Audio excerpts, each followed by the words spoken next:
Yes, I bear am. with me. Going it. Yep.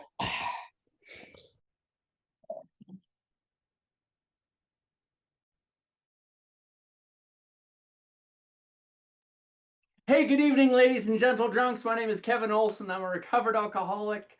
I'd like to welcome you all to the fourth dimension. Big book study, that is. I'm certainly glad you guys are all here. I know I'm glad I'm here. I know I never feel more alive than when I am sharing God's grace in the program of Alcoholics Anonymous and this miraculous message that I found in a book called Alcoholics Anonymous. Really pleased to be here, and I'm glad you guys are here too. And let's get rocking and rolling. As we always do, we're going to start tonight with this set-aside prayer.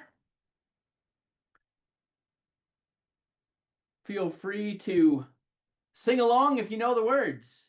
God, please help me to set aside everything I think I know about you, about me, about my fellow man, about the 12 steps, and please allow me to gain a fresh new vision, perspective, and understanding of what you, what me, what my fellow man, and the 12 steps are all about.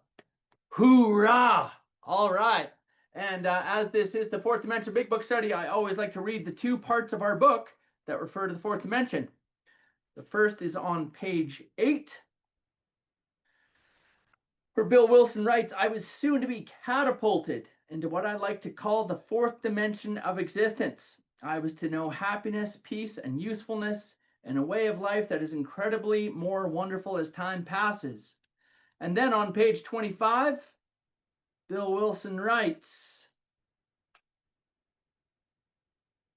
that we have found much of heaven and we have been rocketed into a fourth dimension of existence of which we had not even dreamed. Beyond our wildest dreams, ladies and gentlemen. Beyond our wildest dreams. So that's the deal, guys. We're going to be catapulted. We're going to be rocketed.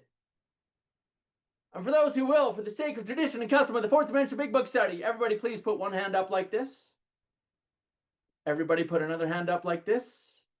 And everybody go, oh, yeah. All right, guys, I'm going to have fun tonight. I hope you have fun tonight. It's entirely optional, but it's highly recommended. I'm a fundamental member of Alcoholics Anonymous, and I believe if you're not having fun, you're going to go damn mental. Hey-o. Okay. So we're going to be in the chapter We Agnostics tonight. We're going to do just a little bit of review just on the what we call the first step 2 proposition. Okay. The chapter We Agnostics is fundamentally a chapter about step 2. And it's not even, I don't even have to say fundamentally. It is about step 2. It is about how do we come to believe in a power greater than ourselves. And one of the things tonight we're going to talk about is some of the more historically natured stuff in this chapter. And this is stuff that I and frankly, to be honest, I used to really dislike this chapter. And it's because I didn't understand it. And anything I don't understand, I immediately dislike. That's how I am. That's an alcoholic trait. Absolute contempt prior to investigation. And if I don't understand it, it must be stupid. And therefore, I'm not going to do it. And that's how I was with this chapter for a long time. Another great line, there's a great AA speaker that I'm going to see actually this weekend here in Calgary. He's coming to our Gratitude Roundup, a man named Russell Spatz. He says, anytime an alcoholic hears something they don't like, they get confused. That's how we are. If I hear something I don't like, I don't know, I don't understand it. That's why we have so much trouble with step 4. It's so confusing. It's like, is it really that confusing? I think I just don't like hearing what I'm being asked to do. That's the problem. Anyway, so with this chapter, I didn't understand it. And a lot of what we're doing in this chapter is, from a thematic standpoint, is talking at a historical level. When we as humanity believed one thing. Then we were given new information and we came to believe something new. Okay. And what Bill Wilson is really trying to do in this chapter, he is talking primarily to the non-believer. Okay. In step 2, in the 12 and 12, Bill talks about really three different types of people that come to step 2. One is the alcoholic reeking of booze and still full of faith and reeking of booze. Okay. And I see that a lot. Okay. In AA and the guys that I sponsor. Coming to AA, full of faith, believe in God. Oh, I got God. I know God. It's like, really? Okay. Okay. Your breath tells me something different because you smell like alcohol. Okay. Then there's the intellectually superior one. Okay. And then there is the belligerent one. And primarily in this chapter, I think that Bill Wilson is trying to talk to the belligerent one, the non-believer, the one who says that there is nothing for him to believe in, as well as the intellectually self-superior one. And Bill is trying to make the intellectual case from a historical perspective, using very old, antiquated theological terms that we're going to talk about today, and historical terms. And really all that I'm going to aspire to do today is just to simplify and connect some of the dots on what is he talking about in this chapter and why does it matter to me. So many times in my early sobriety and in my youth, when I was, between the ages of say like 17 to 22, when I was going in and out of Alcoholics Anonymous on a regular basis, I was suicidally drunk the majority of the time. And I would get sober and I would read this stuff and I would just get furious, because what does this old man talking about these old things have to do with me today? What does it possibly have to do with me being in the psych ward again after trying to kill myself again? How can this have any potential value for me in this dumb book that they keep throwing at me every time I go into an AA club room? And if you're here and you feel that way, and you're new or relatively new and you feel that way, I want you to know I understand completely. And I want you to know that I have had a change of heart and a change of mind. And once I began to understand what this chapter is actually talking about, I see that it is custom designed for people like me. And today, when I read through it, it is an absolute joy in my life to read through it. And a lot of this stuff to me today is like, it's like listening to Mozart.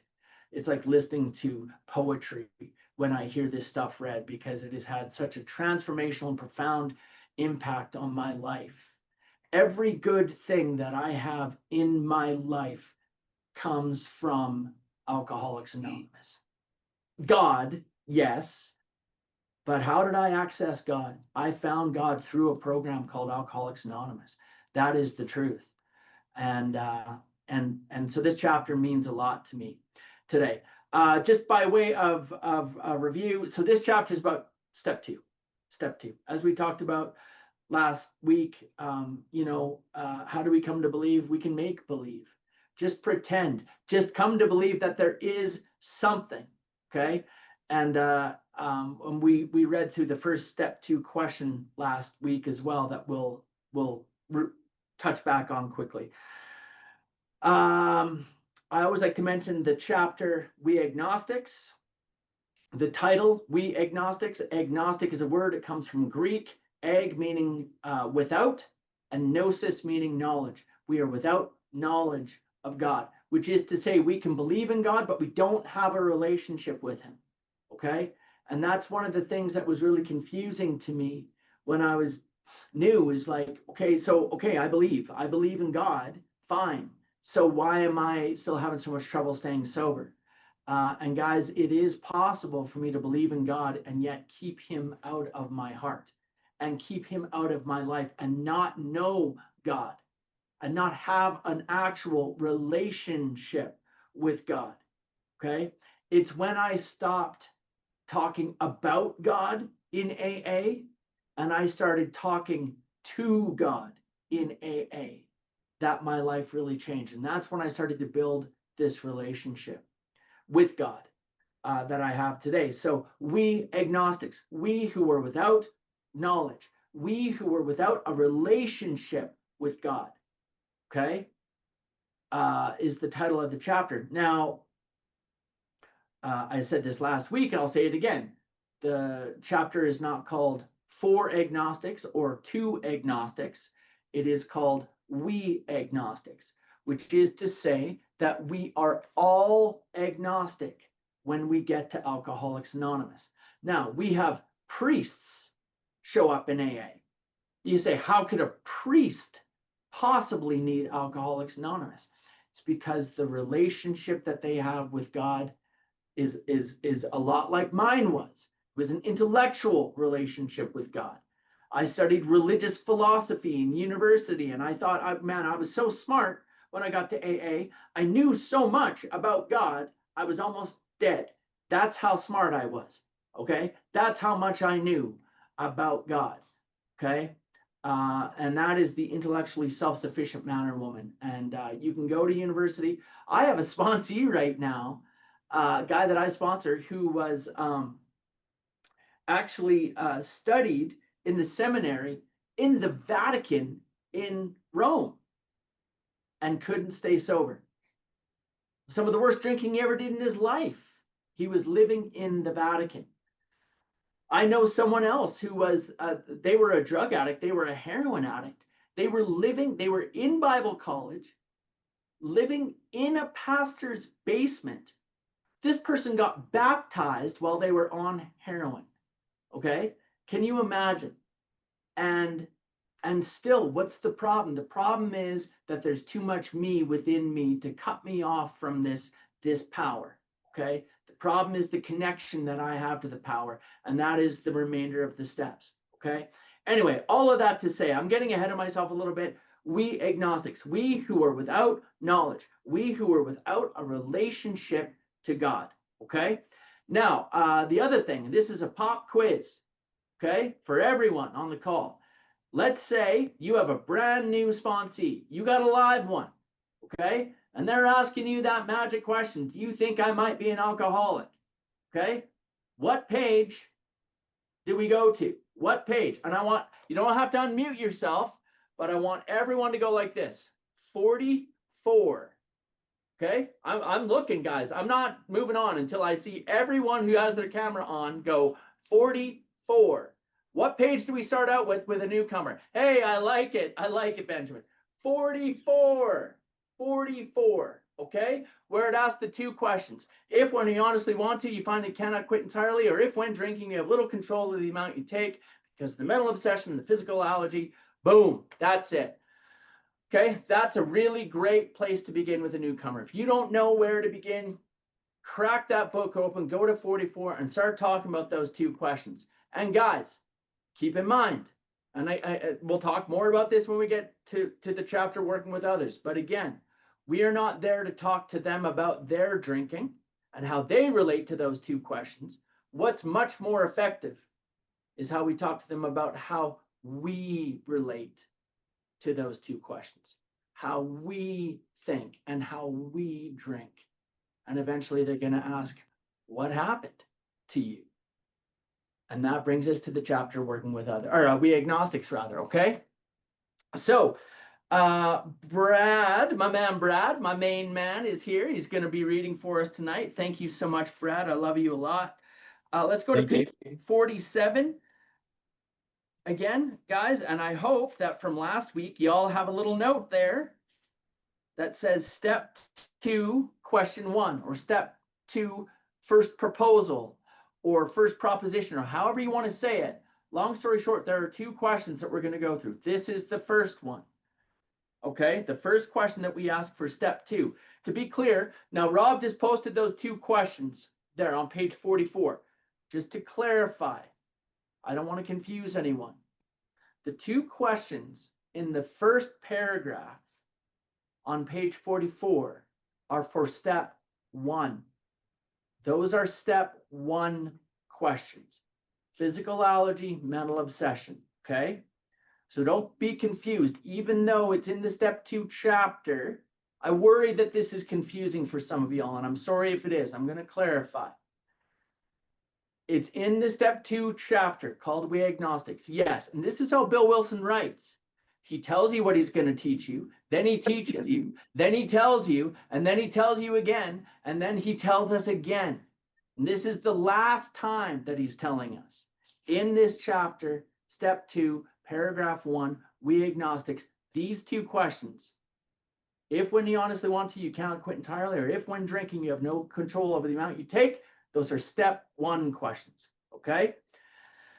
Now, on page 47, we are reading the first of 2 step 2 questions. You guys with me? Let me see a thumbs up. You guys with me? All right. Okay. I just wanted to clarify that. Page 47. We needed to ask ourselves but one short question. Over to you, Brad. Hey, everybody. I'm Brad Sillito, recovered alcoholic. Hey, brother. We needed to ask ourselves but one short question. Do I now believe, or am I even willing to believe, that there is a power greater than myself? As soon as a man can say that he does believe or is willing to believe, we emphatically assure him that he is on his way. It has been repeatedly proven among us that upon this simple cornerstone, a wonderfully effective spiritual structure can be built. Beautiful. Okay. So look, from a real clear sponsorship direction, if you have a sponsee that has gone through the 5 cycle stories, they're done step 1, and you're going to take them through step 2, this is the first thing that you do. We read this question, and 99.8% of the time, they're going to say, yeah, I believe that there is something. And as soon as they say that, what do we tell them? I emphatically assure you, you are on your way. Okay, that's the line, man. I emphatically assure you, you're on your way. Okay, and then from there, you don't have to say what I say. You start to build your own repertoire, your own pattern on sponsorship. Okay, you say what you want to say about a wonderfully effective spiritual structure. What does that mean to you? I can tell you what it means to me. I told you last week, it's like building a cathedral inside of ourselves, or you can think of it as like a mental cathedral or a spiritual cathedral within ourselves. Okay, and you know, for some of us, it might be a synagogue. It could be a mosque. Some of my other sponsees remind me it could be a teepee or a sweat lodge or whatever you want to call it. Okay, but it's a place that I can go. Some refer to it as the secret place, right? And that little carpenter that wrote that other big book, you know, he refers to it as the secret place where we go and be alone at peace and ease with our Father. That's what he said. Okay, that's where we can build that wonderfully effective spiritual structure. Okay, so that's it. Now, last week we said 99.8% of the time, in my experience, 99.8% of the time, they believe in something. They're not ready to call it God necessarily. And this question doesn't ask us to call it God. Do I now believe, or am I even willing to believe there is a power greater than myself? It doesn't ask me to believe in God. Not at all. It asks me to believe in a power, some type of power. Okay. They can believe in the power of the group. They can believe in the power of AA. They can believe in the power of nature. They can believe in the power of their grandparents' memories, whatever it is, the power of their children's love. Great. Whatever it is, let's start with that. Beautiful. Okay. And I said this last week, once in a while, I have had a sponsee that will say, like, I don't know. I don't think I am ready to believe in whatever. And what I will often say to them is, do you believe? Can you believe that I believe? Do you believe that I believe in something? Can you believe in that? Now, they have no real evidence to know that I believe in something, but they'll almost, then I've got, there's never been a time that I've had a guy say, no, I don't believe you believe in anything. It's like, if they're at that point and they're that belligerent, they're not going to be hanging out going through the steps anyway. Okay, like, you don't have to worry about people that are that far out. Like, they're not coming to AA. Okay, but anyone who's like, yeah, Kevin, I believe you believe, like, yeah, AA crackpot, I know you believe in something. Beautiful. That's enough. That's enough. We can start from there. We can start from there. From that simple cornerstone, we can build. If you can build on, you can come to believe in my God for now. Okay. If you don't have one, you can use mine. I highly recommend him. He does great work. Okay. He's a pretty righteous dude. I believe it. Okay. And from there, it can grow.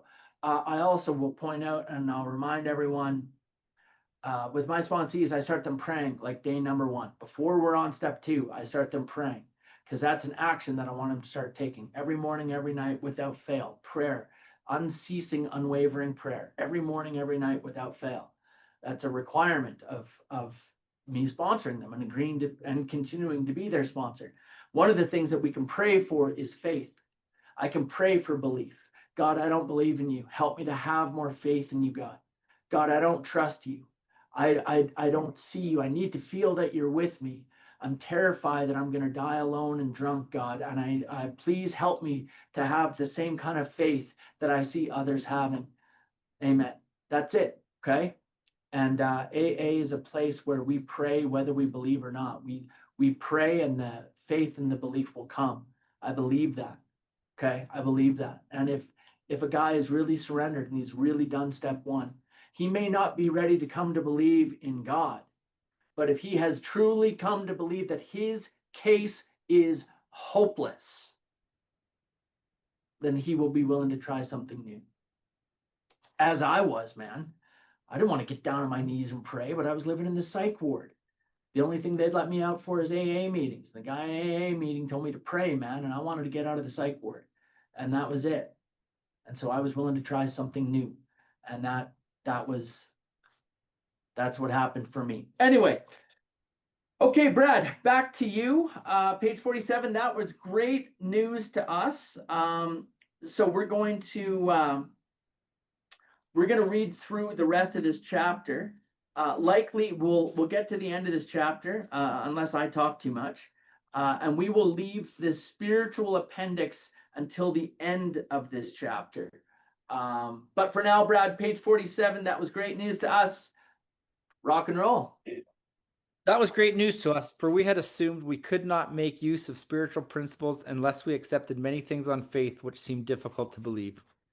When people presented us with spiritual approaches, how frequently did we all say, I wish I had that, I wish I had what that man has. I'm sure it would work if I could only believe as he believes. But I cannot accept as surely true the many articles of faith which are so plain to him.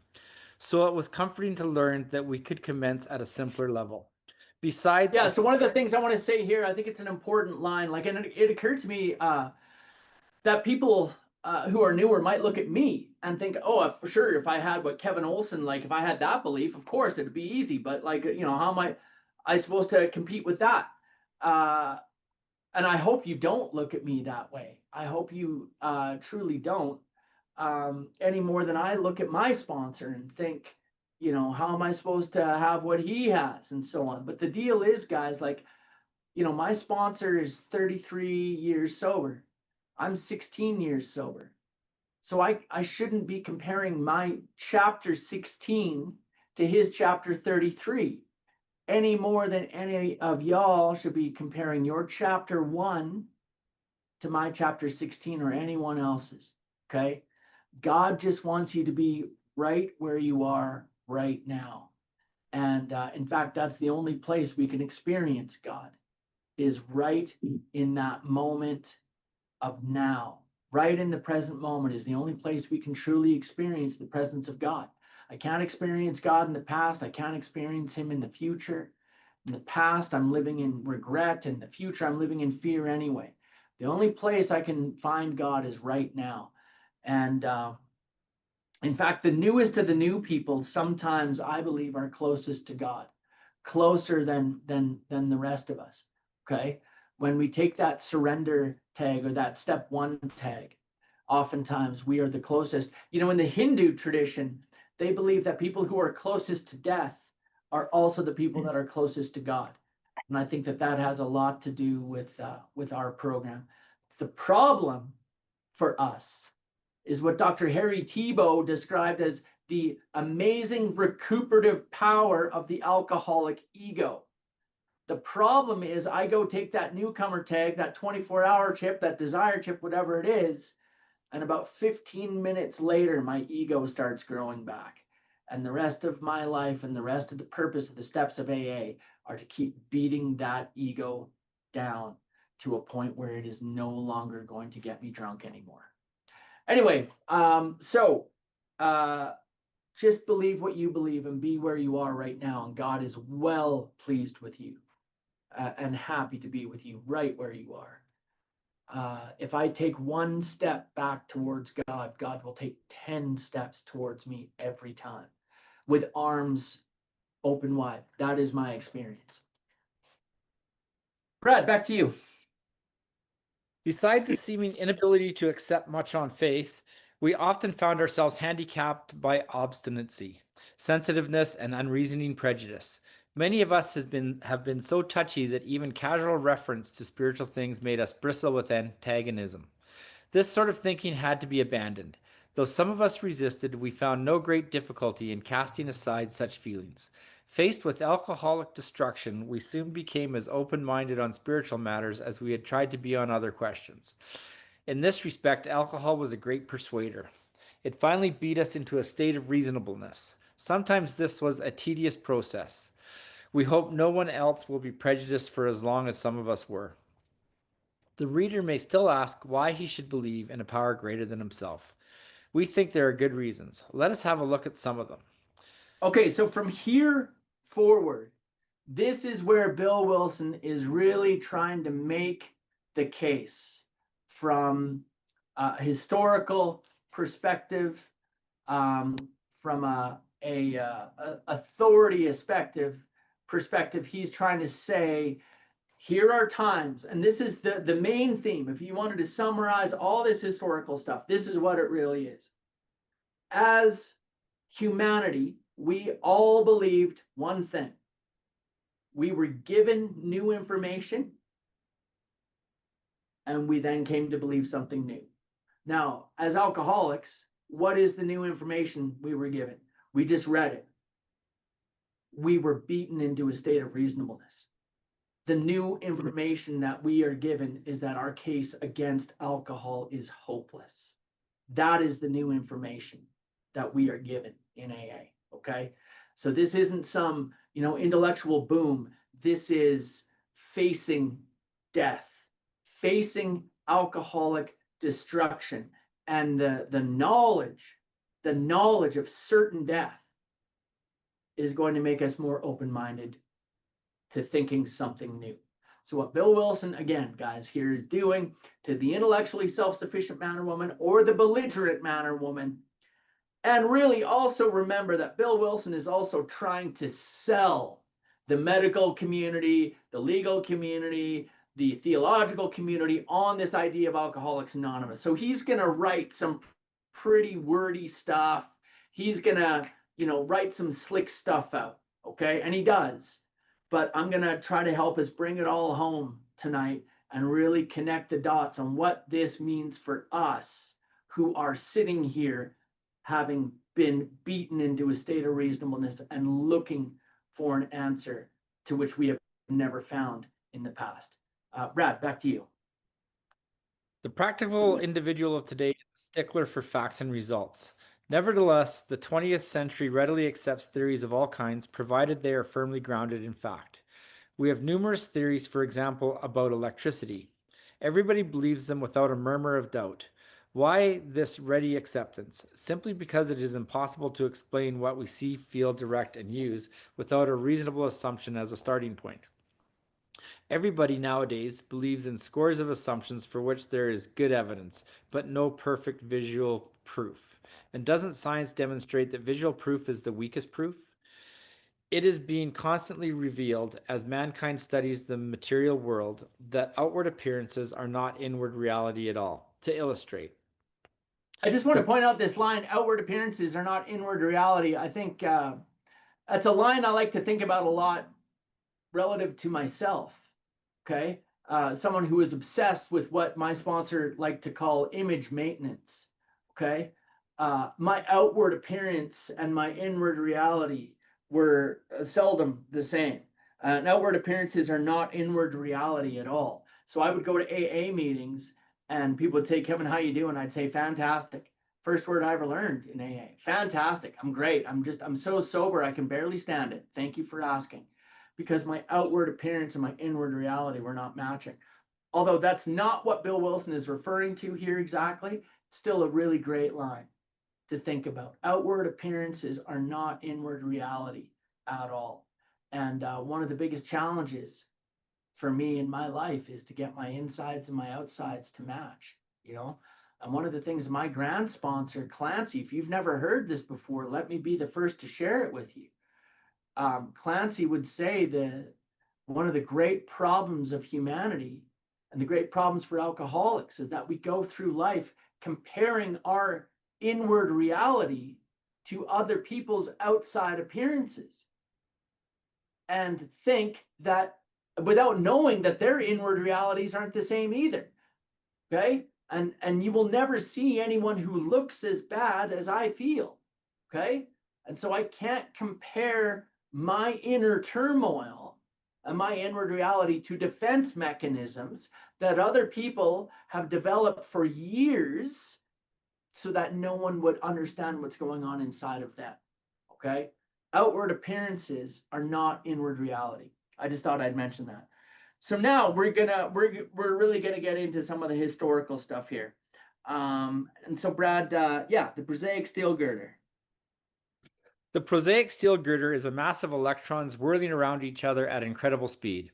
These tiny bodies are governed by precise laws, and these laws hold true throughout the material world.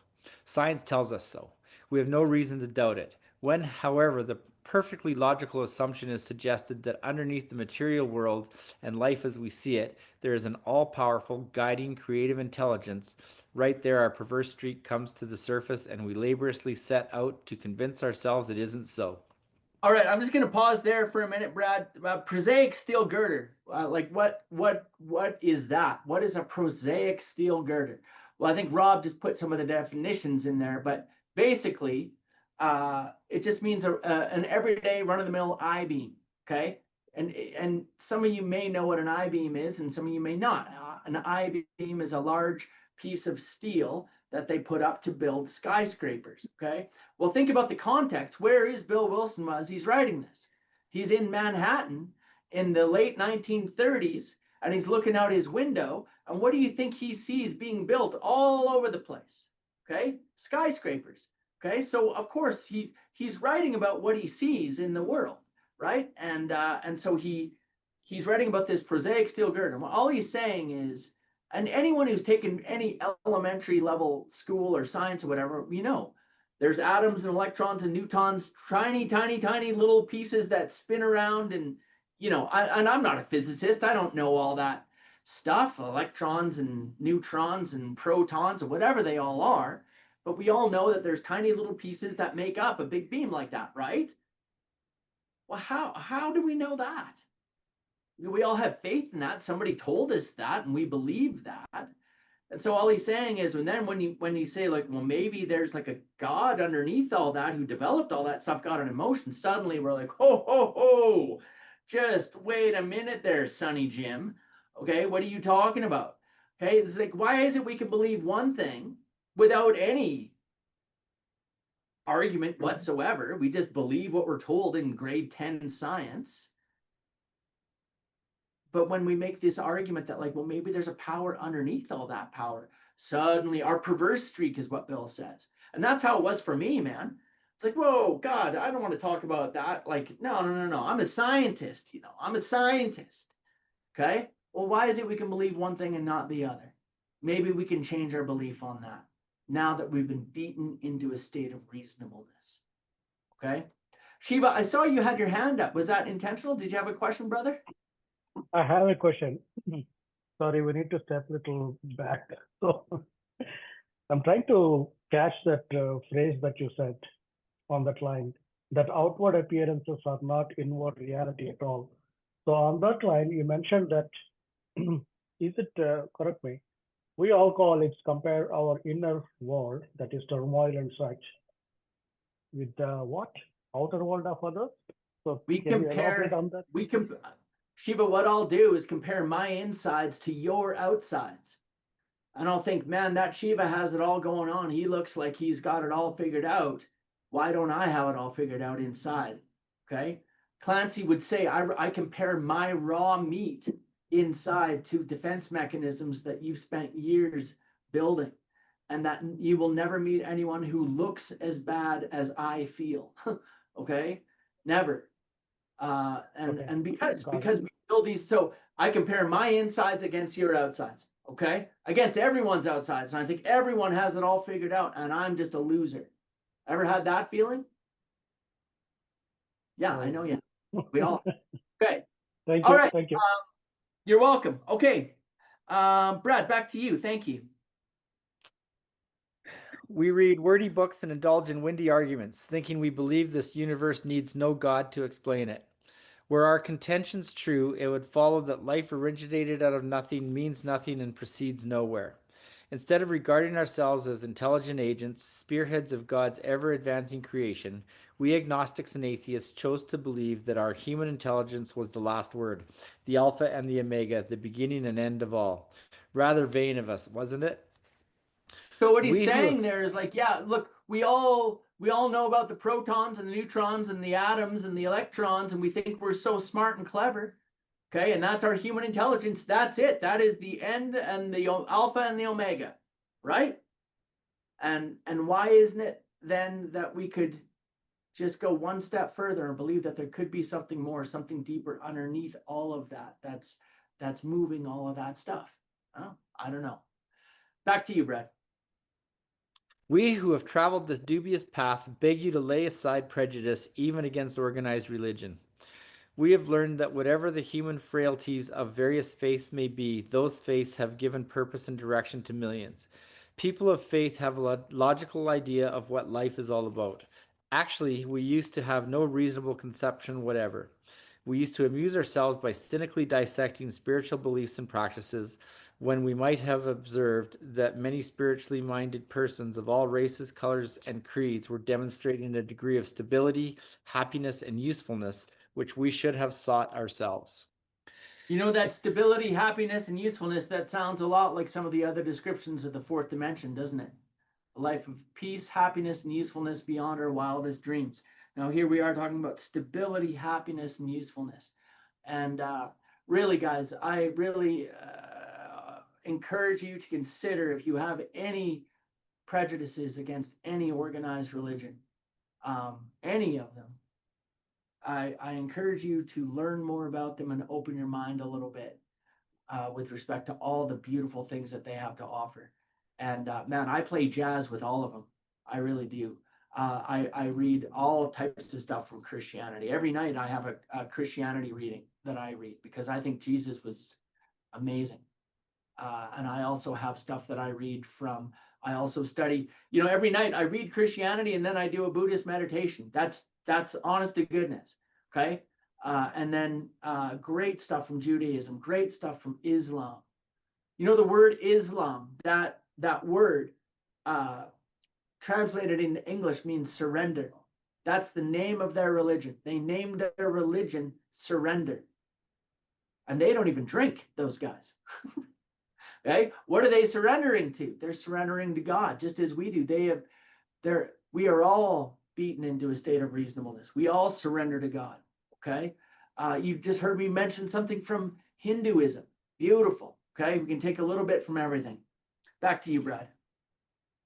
Instead, we looked at the human defects of these people and sometimes used their shortcomings as a basis of wholesale condemnation. We talked of intolerance while we were intolerant ourselves. We missed the reality and the beauty of the forest because we were diverted by the ugliness of some of its trees. We never gave the spiritual side of life a fair hearing. In our personal stories, you will find a wide variation in the way each teller approaches and conceives of the power which is greater than himself. Whether we agree with a particular approach or conception seems to make little difference. Experience has taught us that these are matters about which, for our purpose, we need not be worried. They are questions for each individual to settle for himself. So one thing that I will suggest in terms of how you will approach a power greater than yourself, I think that a really great approach are the 12 steps of Alcoholics Anonymous. Okay, that is how we approach God in AA. We become willing to believe in something, then we make a decision to turn our will and our life over to that power.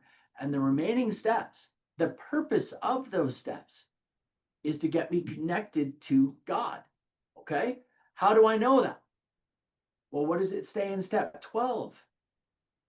I remember the first time I read step 12, just the way it's written, not the way that I interpreted it, but the way it was written. It hit me like a diamond between the eyes. And this is after years of being in and out of AA, having had a spiritual awakening.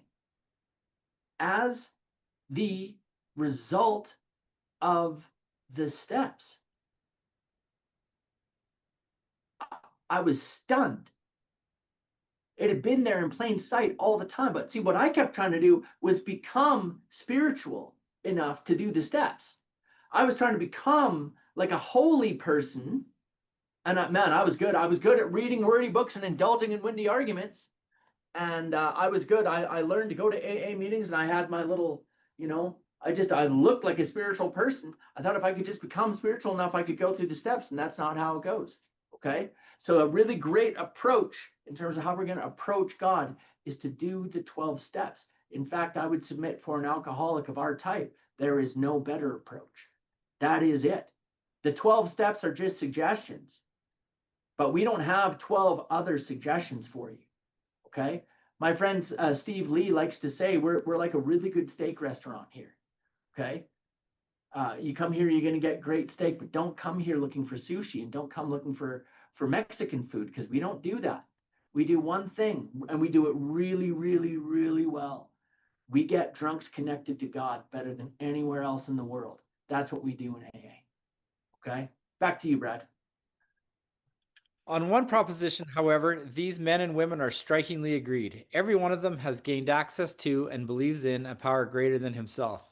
This power has in each case accomplished the miraculous, the humanly impossible. As a celebrated American statesman put it, let's look at the record. All right, Here so are- that line, the celebrated American statesman, was a guy named Al Smith. Are you putting something in there right now, Rob, on Al Smith? That's his name, right? Al Smith, did I get that right? He was the former governor of New York, okay? So same thing, and this was his famous buzz line. It's like Donald Trump's line is like, fake news, okay? And Al Smith's line was like, let's look at the record, okay? And he was the governor of New York, and guess where Bill Wilson lived? Lived in New York. He probably heard this guy all the time. He was the governor of New York. So anyway, historically, that's what that means. That's where it comes from. The governor of New York, Al Smith, and that's what he would say. Let's look at the record, which is to say, let's look historically at how we have done.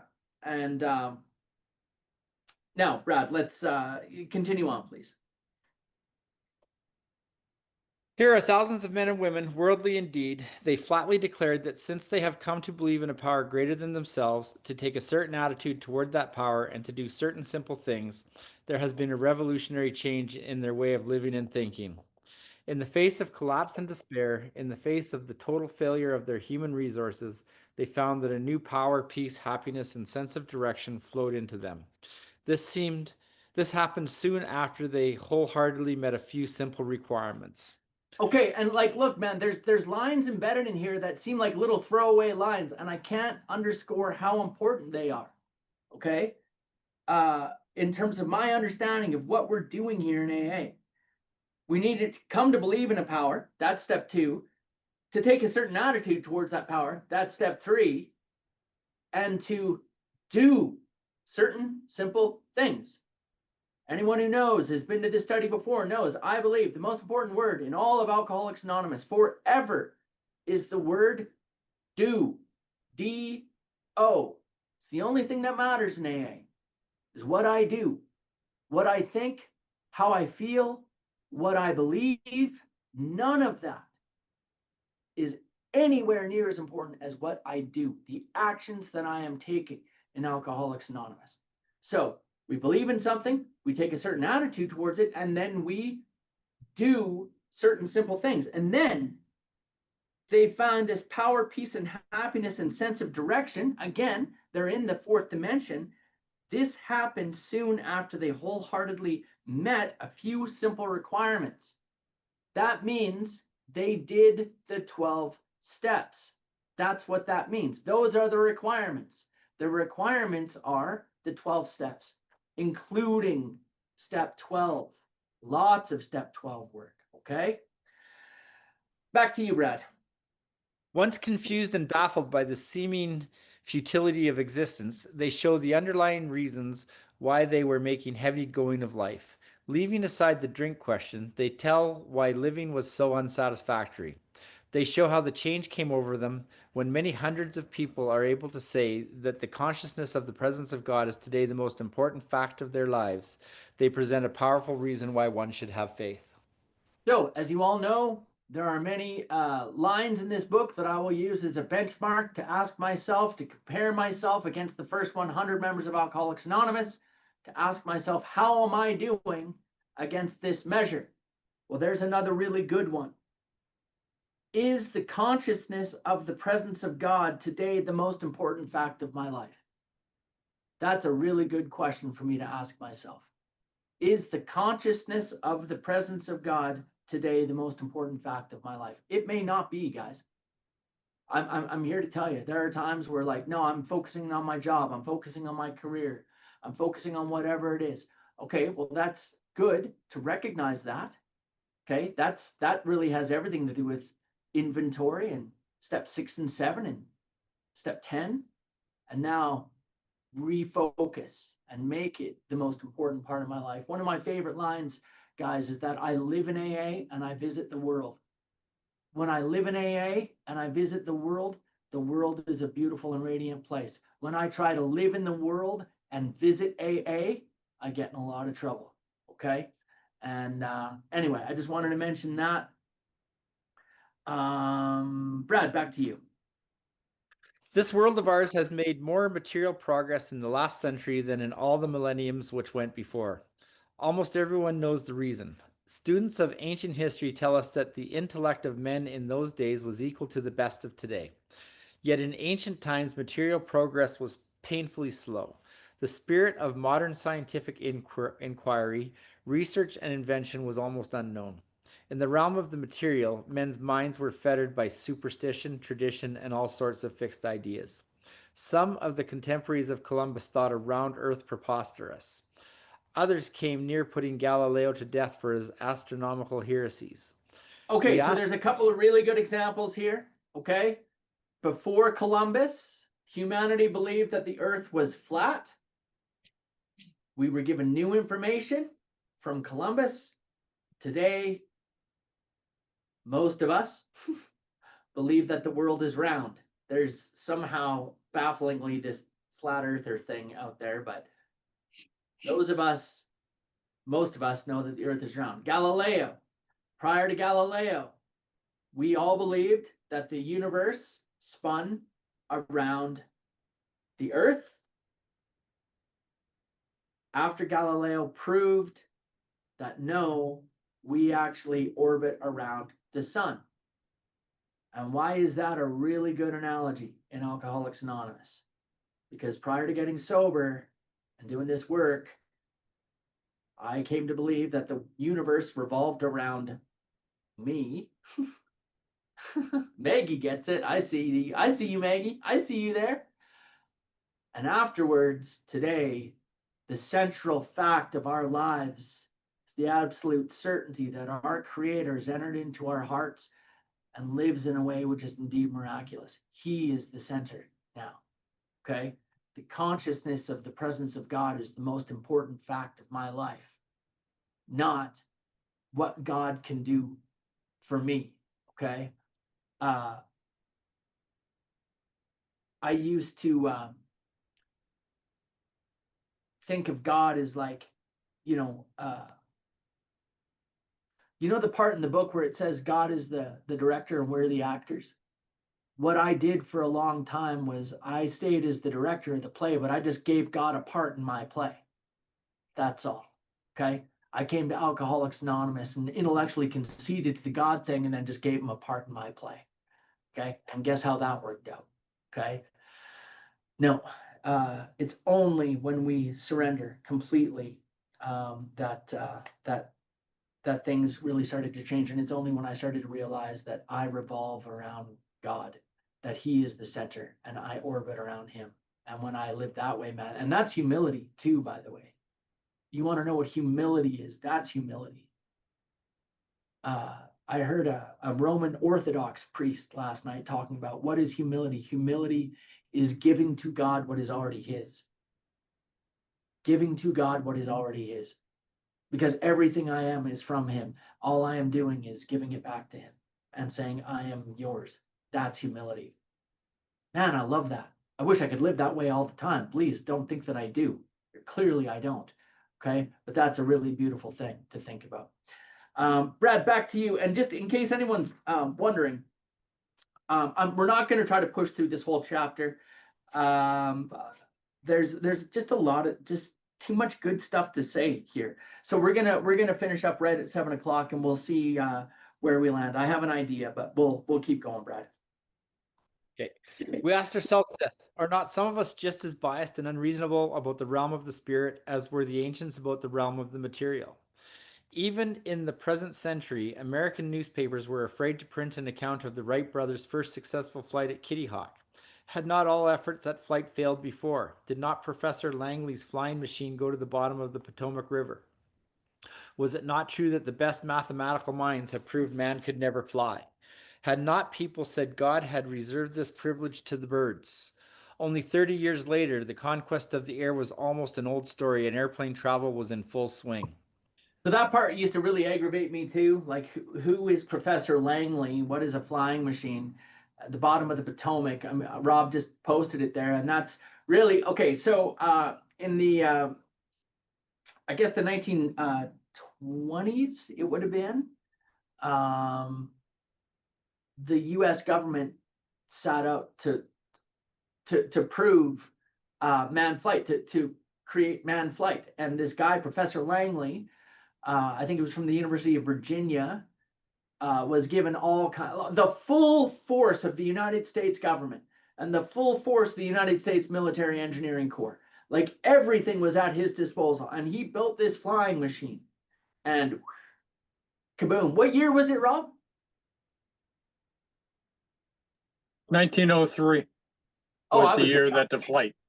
Yeah, 1903. Okay, so, and that flying machine, like, bottom of the Potomac River. What's a Potomac River? It's a river near Washington, D.C. Okay, simple. Okay, and so what they're saying is, like, look, the full force of the U.S. government couldn't do it, and these two bicycle repair guys from Kitty Hawk, South Carolina, were able to do it. And we're going to talk in a minute here about how were they able to do it. Anyway, back to you, Brad. But in most fields, our generation has witnessed complete liberation of our thinking. Show any longshoreman a Sunday supplement describing a proposal to explore the moon by means of a rocket, and he will say, I bet they do it, maybe not so long either. Is not our age characterized by the ease with which we discard old ideas for new, by the complete readiness with which we throw away the theory or gadget which does not work for something new which does? Okay, so a longshoreman is just a dock worker. Again, remember, Bill Wilson is in New York City. So if you're in Calgary, Alberta, where I am, we don't have a lot of longshoremen here. Okay, there's not a lot of dock workers here. Okay, Gail liked that one. Gail and Judy both got a laugh out of that one. It's true. Like, there's not a lot of dock workers here. We got rig workers. Okay, guys working on oil rigs, whatever. It's a labor. Okay, so sure, general labor, a Sunday supplement. What's a Sunday supplement? You got the New York Times, okay, or whatever newspaper, the Calgary Herald or whatever, and then on Sundays they would add like a little magazine, and it was called the Sunday supplement. So what they're saying is, show a guy an article about manned flight on the moon, and he'll say, I bet they do, not so long either. Well, what's the joke here? The joke here is that we've been to the moon and back several times, and now we've got almost like Elon Musk sending, almost like commercial star travel. So we're way ahead of that now. But we're going to talk in a minute about where did it all spring from? Where did it all begin from? Brad, back to you. We had to ask ourselves why we shouldn't apply to our human problems the same readiness to change our point of view.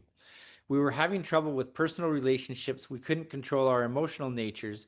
We were a prey to misery and depression. We couldn't make a living. We had a feeling of uselessness. We were full of fear. We were unhappy. We couldn't seem to be of real help to other people. Was not a basic solution of these bedevilments more important than whether we should see newsreels of lunar flight? Of course it was. So that part there is make a note there around that particular paragraph. We had to ask ourselves from there down, okay, is what are known as the bedevilments. This is a really good description of what restlessness, irritability, and discontent looks like. This is a really good description of alcoholism. And this is a really good description of alcoholism, whether I'm drinking or whether I am not drinking. Alcoholism is a disease that continues on when I stop drinking. And you want to know what I look like, you know, if I get away from sponsorship and get away from the steps and get away from prayer and get away from AA, that's exactly what I look like. Okay. Prey to misery and depression, couldn't make a living, feeling of uselessness, full of fear, we were unhappy. That is what alcoholism truly looks like. And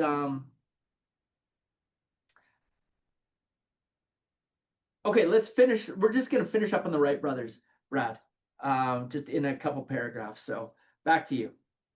When we saw others solve their problem by a simple reliance upon the spirit of the universe, we had to stop doubting the power of God. Our ideas did not work, but the God idea did.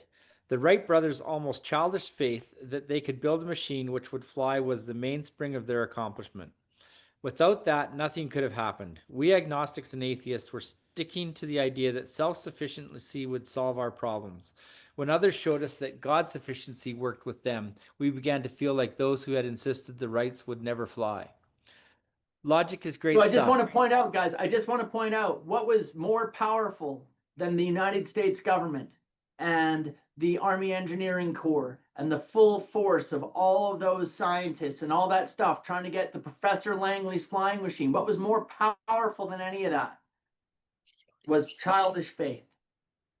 The Wright brothers' childish faith. Childish faith beat all of the scientists and engineers and all that stuff. Don't ever forget that. Okay. So we're coming up on the second step 2 proposal, and that's where we'll end for tonight, Brad. Logic is great stuff. We liked it. We still like it. It is not by chance we were given the power to reason, to examine the evidence of our senses, and to draw conclusions. That is one of man's magnificent attributes. We agnostically inclined would not feel satisfied with a proposal which does not lend itself to reasonable approach and interpretation. Hence, we are at pains to tell why we think our present faith is reasonable, why we think it more sane and logical to believe than not to believe, why we say our former thinking was soft and mushy when we threw up our hands in doubt and said, we don't know. When we became alcoholics, crushed by a self-imposed crisis we could not postpone or evade, we had to fearlessly face the proposition that either God is everything or else he is nothing. God either is or he isn't. What was our choice to be? All right, guys, that is the second step 2 proposal, and that's where we're going to stop for tonight. Okay.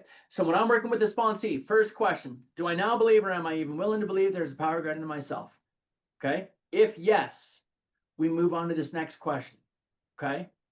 And I like to start out by saying, you know, is it fair to say right now that you are in a self-imposed crisis? Is that fair to say? And I'm like, okay. And I even get guys who are in multiple years of sobriety who are in pain again. And I say, is it safe to say that you are in a self-imposed crisis right now? Is it safe to say if you could postpone it, you would? Yep. If you could evade it, would you? Yes. But the fact is that we are in a self-imposed crisis that we cannot postpone or evade. Okay.